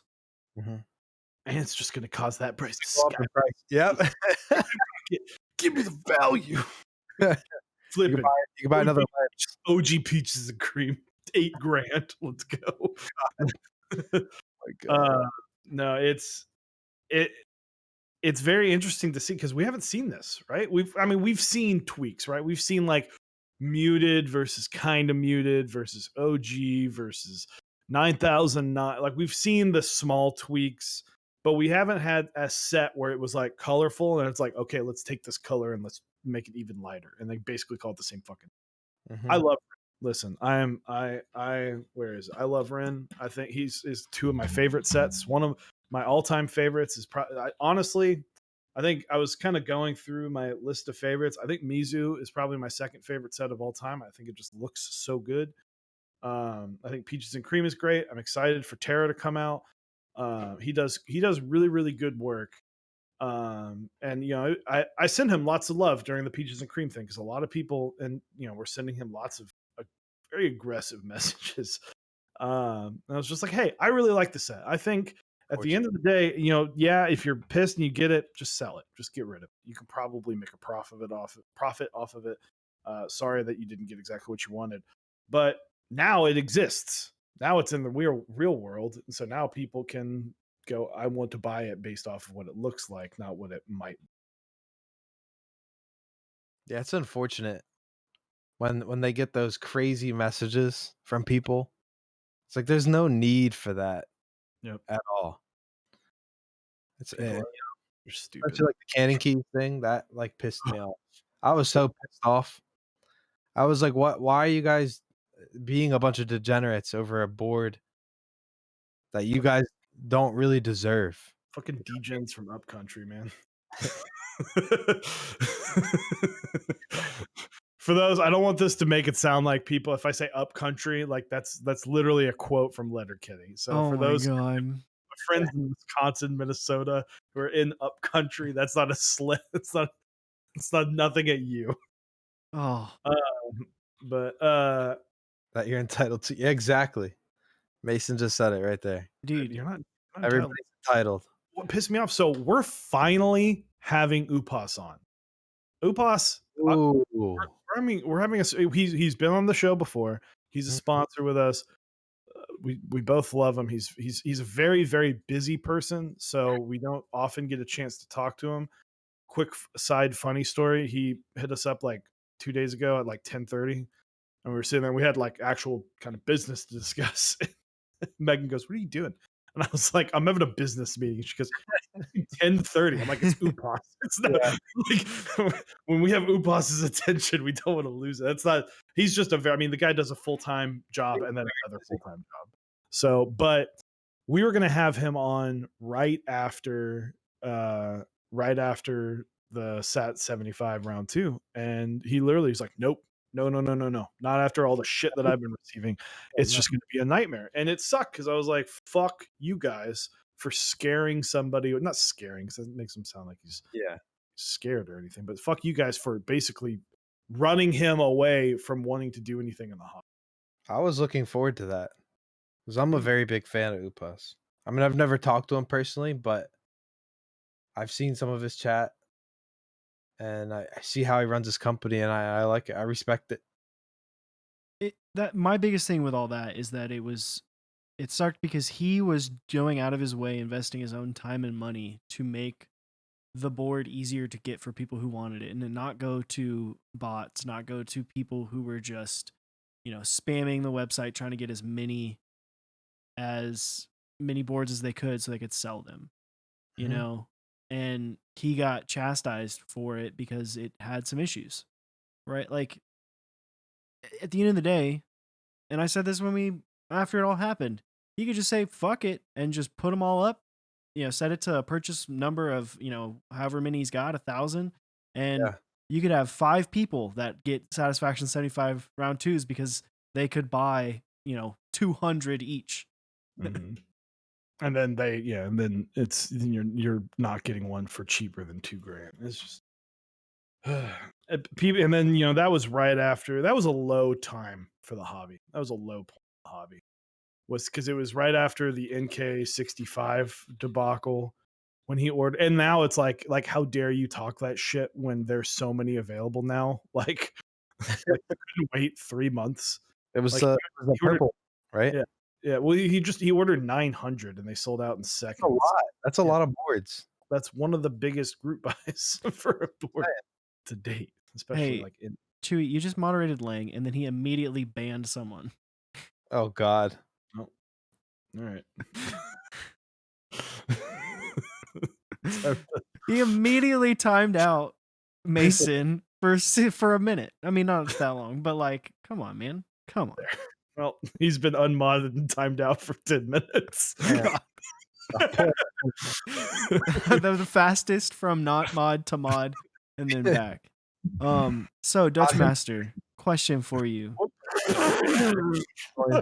He just joined the stream chat. What a wow. I love you, Lang. Oh my Love you, God. bud. Love you, bud. When this just happened. Dutchmaster, what made you get into streaming? Because you just started streaming not too long ago. What made you take the plunge into streaming? It was honestly people from Instagram. They saw like all the keyboards I was building, and like a lot of the people in the discords, they were just like, why don't you just start streaming? I feel like people would like your content because you've been building I've been building like pretty decent boards, I guess. And I streamed before, like I did a little bit of gaming. I had like the dual PC set up and everything, but I didn't really do it for that long, maybe like a month, and I wasn't really on a schedule. But the past like 5 months, I've been on a schedule, and it's been going pretty well so far. Been streaming twice a week. Dude, But yeah, the people in Discord and Instagram really pushed me. Like I was kind of against it. I was like, nah, I kind of want to keep this stuff private. I'll just take pictures of it. But it kind of just snowballed. It So just I'll ask both of you, because I'm talking to 2 people who did the video game streams for a long time, and then we're like, okay, let's go to keyboards now. So what was the over for both Dutch? You can go first, and I'll have Eric talk about it after. But what was the overall like feel, and like how was that transition from like, oh, I'm game streaming to X amount of people, where X equals anything less than a keyboard stream? It was kind of overwhelming at first because I was getting more views right out the gate streaming keyboards than I was just streaming gaming. Um, but I kind of like it a little bit more than gaming because I actually get to interact with the chat and I can see what they're saying. Instead, like when I'm gaming, like I'm just ultra focused and I don't even really realize half the time that I'm streaming and I can't interact with chat. So I don't know. I kind of like prefer that better, the whole keyboard thing. dude, It's a lot nicer. I like hanging out with people. Everyone's cool as fuck. This community is awesome. for sure, for sure. I like to think of it because game streaming is very hard. Like, yeah, it's easy just to turn on a game and just sit in front of a camera and play the game and just do that. But the actual like interacting with your chat and getting people who come in from like hosts and raids to stay and stick around and want to watch you if you're not like the greatest gamer in the world. You know, if you're just like a mediocre, you know, you're kind of good, but you know, you're Just nothing crazy. Yeah, yeah. like it's hard to get people to stay, and it is a little bit, you know, rough to put in a lot of time, stream, you know, every day a week. There was a point where I think I was streaming like 4 days a week, 4 days. Yeah. like You from took 8 to 10. Tuesdays, I think. Yeah, I was streaming from like 2 hours a day, which is not crazy because I was working, so I was streaming 8 to 10 every day, 4 days a week, and then I would stream on like Saturdays and Sundays for like much longer, like 4 or 5 hours, and like, you know, the viewership's not really there. But for Mhm. me, the biggest thing of reason why I love keyboards so much more, doing keyboard content, is that I feel like I'm actually like making content. Yeah. You know, Yeah. like I'm not just playing a game and having like the game be the content, or like what happens in the game if something funny happens, or you know, I Mhm. make a big play. You know, I'm making a content. I can feel good about what I'm doing, and it's a lot more natural. I feel Yeah. like when you, even when I was playing video games, you kind of have to put on a little bit for your stream, for your chat. You know, you got to put on a little bit of facade. Whereas like this, I'm just Very chilling with transparent. everyone. Yeah, Yeah. like we're just Yep. hanging out. Sure. It's you know it's interesting that you say that because you know think of it like this: if you're going to invite 10 people over, now let's lower it. If you're going to invite one person over, you're probably going to enjoy hanging out with them. If you sat them across the table and you were building a keyboard, you could have a very enjoyable conversation about Yeah. Yep. it. If they stood behind you and watched you play a video game, and half the time you're unable to respond because it's an intense part or whatever, you're not that person's not going to enjoy it as much.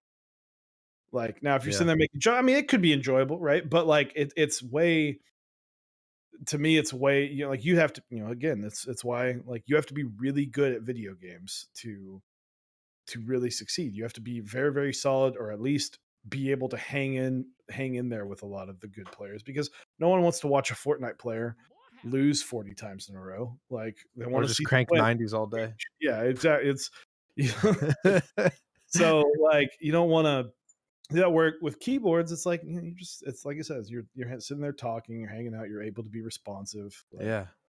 so. I You're mean, just chilling. a lot of it also has to do with like what game you're playing. Like Counter Strike's a good one because there's a lot of Mhm. downtime. And if Yeah. you're killed early, you can sit there and talk for 2 minutes to stream. But it's I can't interesting. multitask like that. I'm just so focused in the game. Once on a video. Like, I mean, I've done it. I've gamed before, like done game streams via Twitch, like Mhm. through Mechs on Deck. But I on like my Chewy account, I think I streamed once. I hated it. It was like because in one I'm streaming to like fucking the bot and Eric, Like and, and Nightbot. yeah, Nightbot, my wife and Eric, and I'm like, it's hard. It's hard, and a lot Yeah. of it too is like, you know, like the people I would love, the people that will act, like spend the time to go stream with you are probably the people you want to play video games with. Mhm. So Dude. gaining Yeah. like viewers is tough.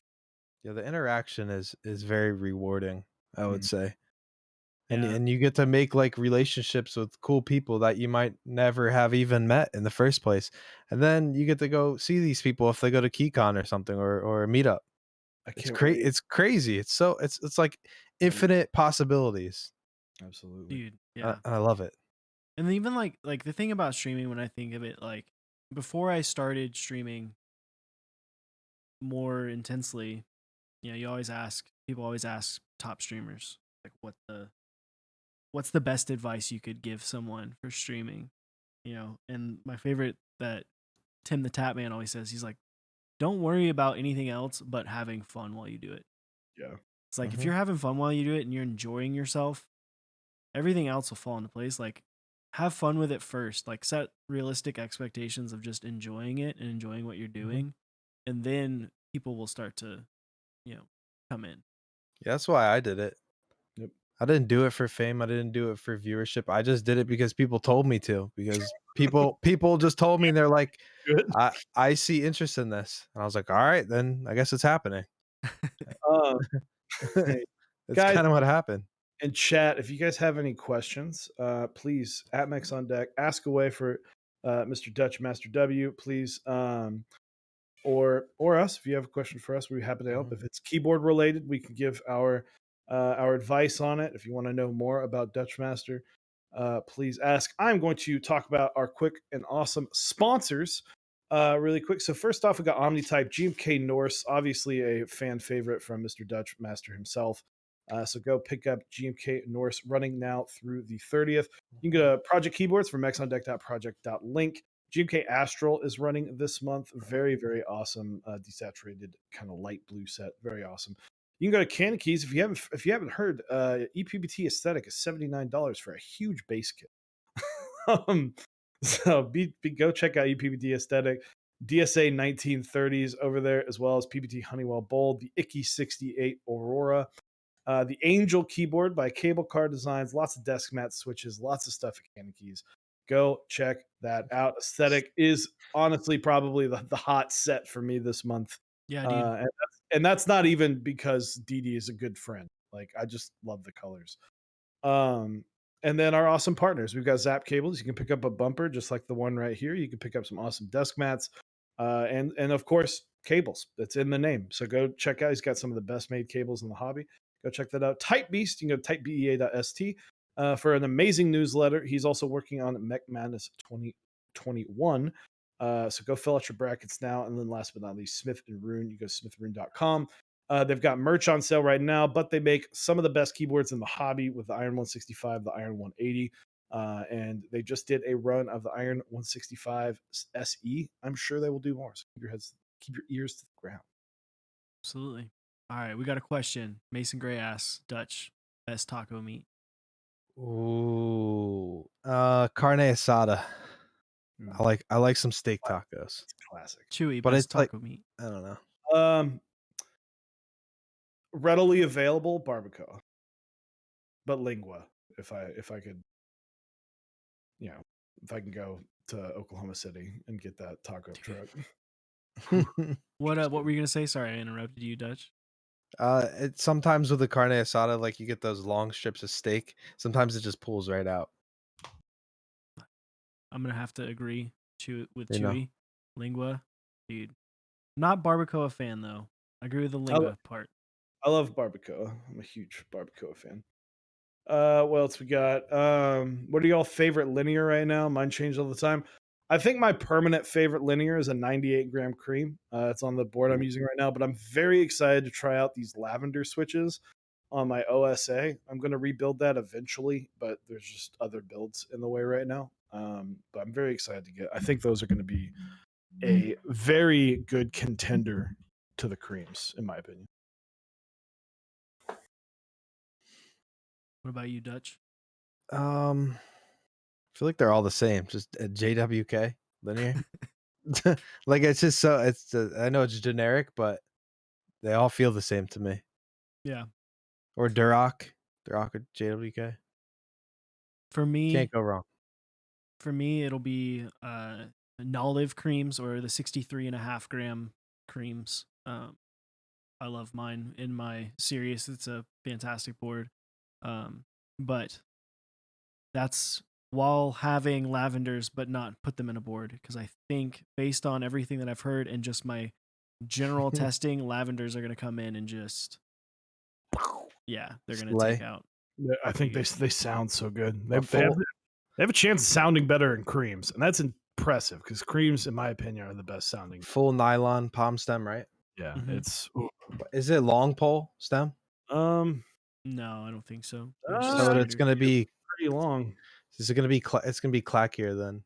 It looks than, pretty than a long. cream. I don't have another translucent linear. Everybody likes the Franken switches with the cream stems in them. I think because the long pole, because you're bottoming out the stem instead of the keycap, so you're getting a deeper sound. Yukio Keys. That's probably not a mistake. He puts pre-orders up for a long time. And if it for whatever reason is a mistake, you order it, it'll just get refunded if it's not available. Yeah, if it's up there, it's available. You're basically pre-ordering an extra. Yeah. So let's see. As I feel like there was one before more. But we'll do by second, Jeff. As someone new to the hobby, it's been cool to hear how you got started and how different it was in the past. Any advice for learning, practicing prototyping, 3D design, PCB design with KiCad, etc.? I can point you into the direction of people that can give you really good advice on this. I cannot. I drew and described everything I wanted out of a board, and then Blind Assassin did the work. I don't know if Blind Assassin is taking on clients, but he's a wizard at that stuff. But I can point you in the direction of a lot of people that I know of that, but personally, I don't.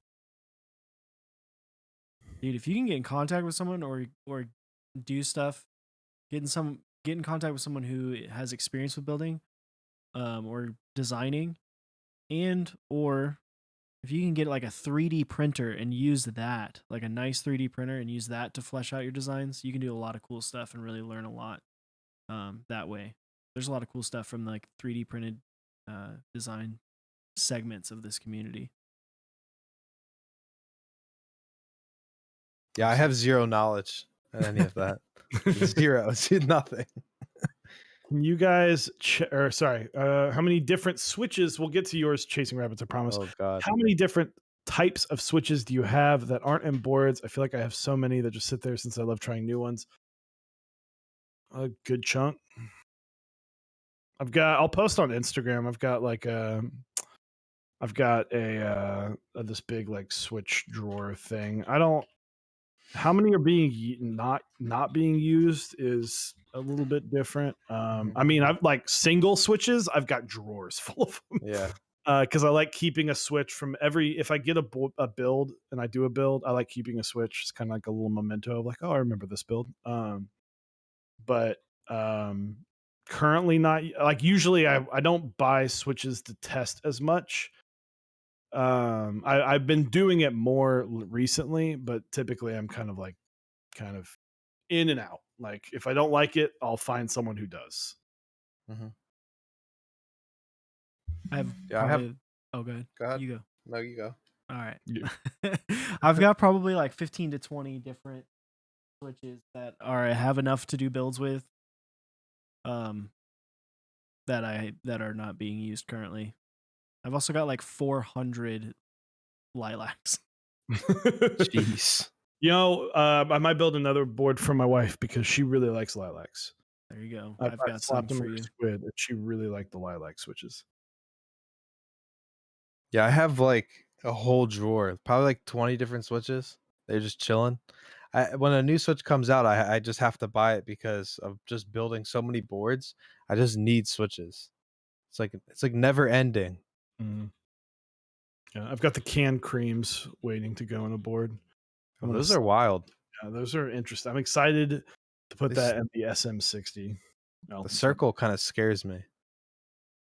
Can you guys chat about camera stuff? I've always wanted to get into photo and videography, but it's daunting with all these lenses. No clue what you need. What setups do you use, etc.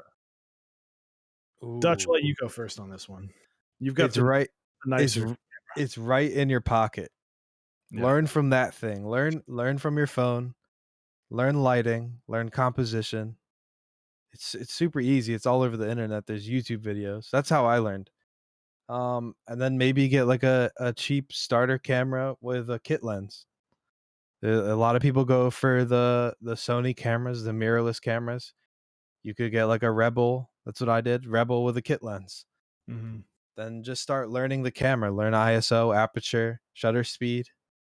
Start learning white balance. Yep. Cheap prime lens is good. That's a great option. Yeah, prime lens. Prime lenses are really fun and really let you get creative. I think the two biggest pieces of advice that I would give is lighting is 90% of photography, like probably more is how you light everything. And if you're wanting to like really get into this is I watch a lot of Jared Polin. He's probably my favorite. Brono's photo. He's kind of annoying, but he's really smart. He always talks about, are you taking a snapshot? Like, are you just taking a snapshot of you and your friends, or are you taking a photograph? Yeah. And you will just watch a lot of his stuff. Recommendations, yeah, I think the 6100's a really good option because the 6000's dead. The kit lens on that is perfectly fine yeah. to get started out with. And honestly, for not much more, for like what 260, the lens I'm using right here is the Sigma 30 millimeter 1.4 prime lens, and this thing's a beast. Yeah, it's so good. Mhm. Yeah. I would say also one thing is like try to develop a style. Like Mhm. find photos that you like and develop a style, something that you like, something that's consistent. Once you get something consistent, you can kind of re-innovate on your previous photos, and you can get into a workflow with your photos. Blurry is not a style, by the way. You can get through a workflow with your photos, and then just kind of refine that over and over again. And then you can just do that, you know. But as far as what I use, the camera that you're looking at, I have an A6500 with a Sony G-Master 16 to 55. Damn. Yeah. Big flex. Now, okay, you're sitting over there with a freaking A7 R4. Yeah, that's like overkill. Nobody needs that. But the G-Master lens, they make they really good glass. Yeah. Or the Zeiss. Zeiss is good. Mhm. Zeiss is solid. If you're Yeah. getting a Sony mirrorless camera, if you're getting like an A6000 to 6600, Mhm. the first lenses that you should buy that's not the kit lens are the Sigma Trio. Like Sigma hands Trio. down. One of the three. Yeah. There's another one Is that right the here. art? Is it the art series? Or no? It's contemporary. Yeah, Okay. contemporary. This Contemporary series. 16 mil. It's amazing. Yep. And then there's the 30, and then it's like 56, Yeah, which is like 56. equivalent of 85. Tamron, they make a good glass too. I'm about to order the 17 to 70 because Tamron? so there's a difference between the 16 to 55 in terms of image quality, it's the best Sony APS-C lens Mhm. Oh yeah, that's right. that you can get. It's also The the most most expensive. Sony APS-C lens, but the only thing it doesn't have is it doesn't have any OSS, which is optical steady shot, which is going to keep videos from looking real fucking wobbly and Mhm. taking pictures. It's less failure rate and being blurry. Does the body have Uh, stabilization? 65 and 6600 do. 64 and below, I have 6400. It does not. And Okay. um, so I have a 6400. So like in weighing the options, it was like I will take a hit, and I mean we're talking like Minimal. pixel peaking hit of sharpness to get that image stabilization. Yeah. Mhm. You're talking like And corner sharpness by like yeah, 5%. like Yeah. when the picture gets posted to Instagram, no one's gonna fucking know. Yeah. Anyways. The things you can edit with Yeah. sharpness in Lightroom. It's and I have like I think this is a great lens. It's just at f4. Learn your aperture and what it means. But it's f4 is the G18 to 105. It's a great lens. I use it as my top down. I use it as my like throw in the camera bag and go.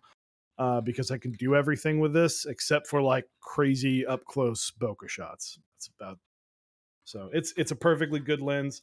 This to me destroys the kit lens, but this is kind of like the It's like best mid-tier, the right? best at the bottom, I think. Yeah. That's like If the we're best do it all lens because you got Yeah. 24 all the way to 105. So like if you're going on a trip, 18 to 105. yeah, So 18 to it's 105. fucking it's fucking Yeah, wild. Yeah, you're going on a trip, you take that lens and you're set because you're gonna be And outside. it's OSS, so Yeah. it's a great Is it lens. steady aperture when you zoom in? Yeah, Like F4, F4 all the way through, all which the is way. what I got it. Um, Yeah, so you got to look for it too. I've been looking. I've been like I've talked about going like get the Tamron, but I'm like it might be a minute before I sell that because it is such a great one. It's also a power zoom, which can be helpful like with video, so you're not sitting there shaking if you need to zoom in at all. Yeah, I was gonna get one of those rigs. The what is it? Focus something. Yeah. And it has like little gears and it goes on. It's like little rings and they go on the camera lens. And there's like a little dial and it hooks Oh up to yeah. another gear. I forget what it's called. Focus pull. I don't Yeah. remember. Focus. It's to pull something. focus. Like it's like what they. Yeah, I can't remember the brand, but I know which one you're talking about. They're like $300 for the, yeah. and it's There's like like a a motorized wireless. one. Yeah, There's like just the dial one. I saw one for like $100. yeah, just for a focus puller. Yeah, Yeah, those are good for video. Like if you're doing like walking around videos and stuff like that, so you can pull focus because trusting autofocus in video is not always the best idea. Yeah. it's annoying sometimes. Mhm. So, and then yeah, as Doubleday says, the math. If you're on a Sony, it's 1.5. So just if you look at so last thing, last thing we can talk about, crop sensor just means that the sensor's this big, full frame, it's this big. So it will focal lengths will look different versus on different bodies. So 16 to 55 on a crop sensor would be 24 to like 80 something. It's like 83 Yeah, on a full frame. So there's just, but honestly, another great one to watch if you're getting into Sony is Jason Vaughn. Like it doesn't like don't. I've never sat there and gone, I'm going to convert all this to full frame because I need to. You don't just get whatever you get for what's on yours. yeah, dude. Don't get. Yeah, Don't but get my thing caught up is it's in funny things. when I first started looking at getting lenses, I was like, oh, I need to get a zoom lens so I can do all this stuff. And I was like, wait, I'll just buy a prime lens and then just if I need to get closer, I'll just walk forward. Like, Zoom with your legs. That's how you learn composition. I Mhm. feel like when you get a zoom lens, you tend to get lazy and you're just sitting there on a tripod zooming in and out, and then it just throws off all the composition. So That's what I've noticed. Mordecai bought my first custom keyboard this week. KBD Fans Tofu 65 E White. That's going to be a banger of a first board. Ooh. Dude, That's better than our congrats. first. Osiris and I's first boards were fucking Tada's. That's going to be a solid. I've built the Tofu 65. It's a solid board. Yep. Especially as a first board, you're not going to be unhappy with it. And yeah, what plate material did you? Okay, so brass plate. I'm going to use Telios. That's going to. Dude, you can still buy the Tada 68 and it is still $100. That is crazy. It's Jesus. I want to go back. Right? Well, like what's funny though is just this guy's first board is Telio V2 with a brass plate and a Tofu 65. Getting bougie with those switches. So much fucking better. Damn. First board I used, like in every goddamn way possible. So That's crazy. well, it is getting close to 10 o'clock. So we'll wrap up with two more questions. Cyrus has one, and then I have the other. For All right. First one being, what is your favorite and least favorite thing about the community right now? Ooh, that can get spicy. I don't know if we want to go there. All up to you. My favorite thing about the community was just how welcoming it was. Like at first, everybody was just very nice. Nobody really judges. Everything's preference. It can get a little toxic, but I think overall, this is a great community to start mechanical keyboards. Join some discords, talk to some people. It's a lot of fun. Um, the least thing currently is GMK wait times. It used to be like 4 months, right? 3-4 months. Now it's Nine. like, Do you remember Nines? Was we bought it at the beginning of the summer and it was out by the end of the summer? Yeah, dude. it's crazy. But I'm sure eventually it'll get better. They'll probably get more machines. COVID will be over. We can get all caught back up. That's probably the two big things. There you go. And last but not least, Parks and Rec or The Office? Office, There it is. definitely Office. Let's go. Yeah. It is. So when can we catch you next? And what are you doing? Monday I will be prepping some switches for the Constellation. Ooh. I don't know what switches yet.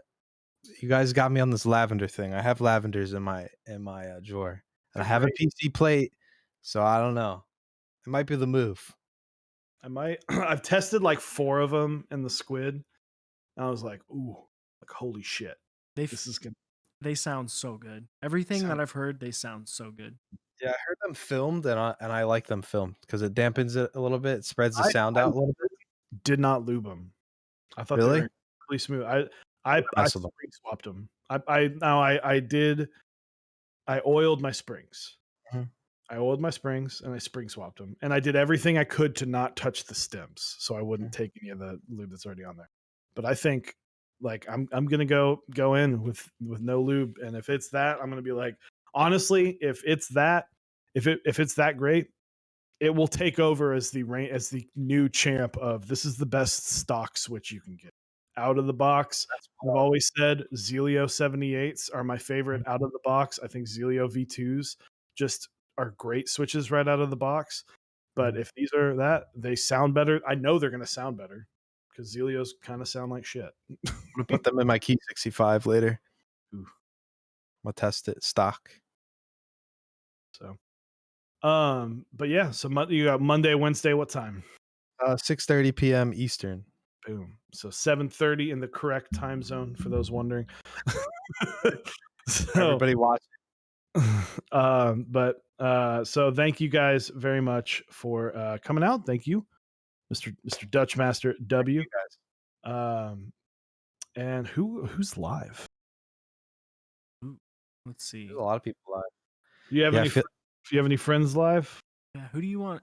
What are your suggestions, Dutchmaster? There's so many people. Lowell's is live. Andy's live. Max. Ooh, Max. We just raided Max. We did Max last night. So say no to just because. I guess Lowell's. Lulz. Okay. Yeah, Lowell Stacks. I'm down. Yeah, let's rate him. I don't know what he's doing. Chimera with Gatoron Minx. I've never heard of those. Milky Inks, I guess. I'm assuming just Milky Top Gatoron. I love this guy's laugh. Cracks me up. My favorite streamer to listen to is God, I don't remember. It's the Lego streamer from New Zealand. Oh yeah, Bricks by Bricks or something like that. Yeah, Beyond the Bricks or something like that. Yeah, something like that. There's a viewer somewhere. I haven't seen him in a while. Named Thick Booty Liquor. Oh my God. He had that thick accent. He's like, Thick Booty Liquor. Welcome to the stream. All the time. So thank you very much for coming on the stream, and enjoy the rest of your week, man. Thank you so much. Yeah, this was legendary. I feel like I'm in a Twilight Zone, honestly. It's pretty freaky. Dude, we I would never think you, I'd be on the show. Dude, well, appreciate you did it. It was a Made big it. pleasure. Boom. Buy a Switch tester. I know. Peace.